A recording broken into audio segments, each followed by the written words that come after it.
Assalamualaikum warahmatullahi wabarakatuh. Perkenalkan, nama saya Wafi Fadila.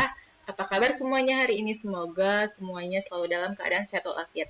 Nah, pada kesempatan kali ini kita akan membahas tentang perjuangan umat Islam pada masa kebangkitan nasional.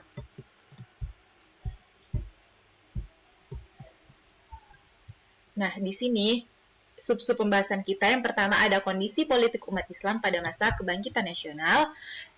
Yang kedua ada tokoh perjuangan umat Islam pada masa kebangkitan nasional. Yang ketiga ada sejarah kebangkitan nasional. Nah, kita akan bahas satu persatu ya. Yang pertama kita akan membahas tentang kondisi politik umat Islam pada masa kebangkitan nasional. Nah, jadi pada masa pasca pengakuan kedaulatan, bangsa Indonesia ini mengalami permasalahan ekonomi yang sangat kompleks. Misalnya seperti inflasi yang tinggi, rusaknya infrastruktur, hutang negara yang meningkat, defisit anggaran yang lain-lain sebagainya. Nah, langkah yang diambil oleh pemerintah Indonesia dalam mengatasi masalah ekonomi pasca pengakuan kedaulatan ini yaitu kebijakan pemotongan uang, kondisi ekonomi nasional, dan juga program gerakan benteng kebijakan Indonesianisasi. Nah, selanjutnya kita akan membahas tentang tokoh perjuangan umat Islam pada masa kebangkitan nasional. Nah, jadi ada 3 tokoh. Yang pertama ada HOS Cokroaminoto atau Haji Umar Said Cokroaminoto. Yang kedua ada Kiai Haji Ahmad Dahlan atau Muhammad Darwisi. Yang ketiga ada Kiai Haji Muhammad Hashim Asy'ari.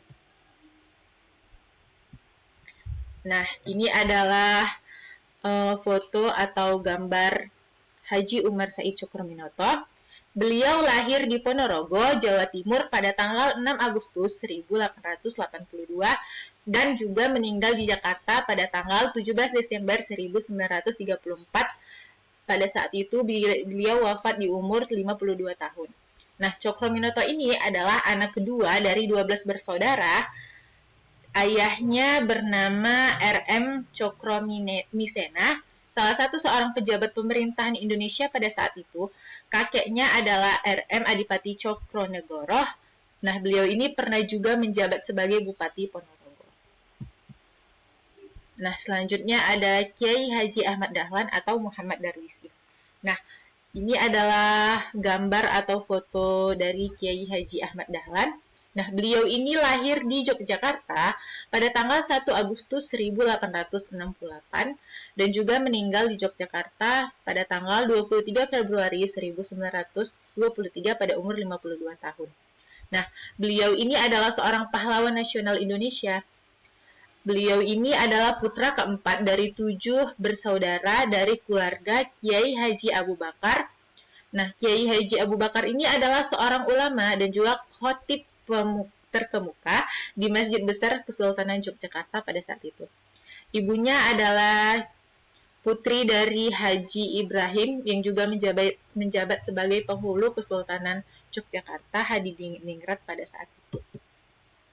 Nah, selanjutnya yang terakhir ada Kiai Haji Muhammad Hashim Asy'ari. Nah, ini adalah gambar beliau, Kiai Haji Muhammad Hashim Asy'ari. Nah, Kiai Haji Muhammad Hashim Asy'ari ini lahir di Kabupaten Jombang, Jawa Timur pada tanggal 14 Februari 1871, meninggal di Jombang juga di Jombang, Jawa Timur pada umur 76 tahun. Nah, beliau dimakamkan di Tebu Ireng, Jombang. Nah, beliau ini merupakan salah satu seorang pahlawan nasional Indonesia yang merupakan pendiri NU atau Nahdlatul Ulama, yaitu organisasi massa Islam yang terbesar di Indonesia sampai saat ini. Nah, di kalangan Nahdiyin dan juga ulama, pesantren ia dijuluki dengan sebutan Hadratus Syekh yang berarti Maha Guru. Nah, selanjutnya ada sejarah kebangkitan nasional.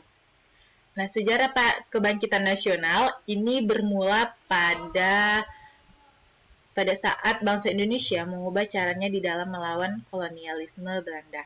Nah, bentuk perlawanannya yaitu dengan menyadarkan bangsa Indonesia akan pentingnya bernegara dan juga berbangsa.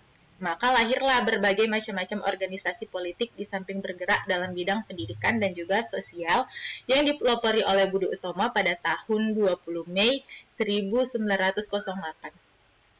Dan juga kita mengenal nama-nama pahlawan perintis pergerakan nasional, yaitu yang pertama ada Haji Umar Said Cokroaminoto, Dowes Dekker, Suwardi Surjadiningrat atau Kiai Haji Dewantara, dan nama-nama yang lainnya. Nah, Sumpah Pemuda atau Persatuan Bangsa Indonesia itu dibentuk pada tanggal 28 Oktober 1928.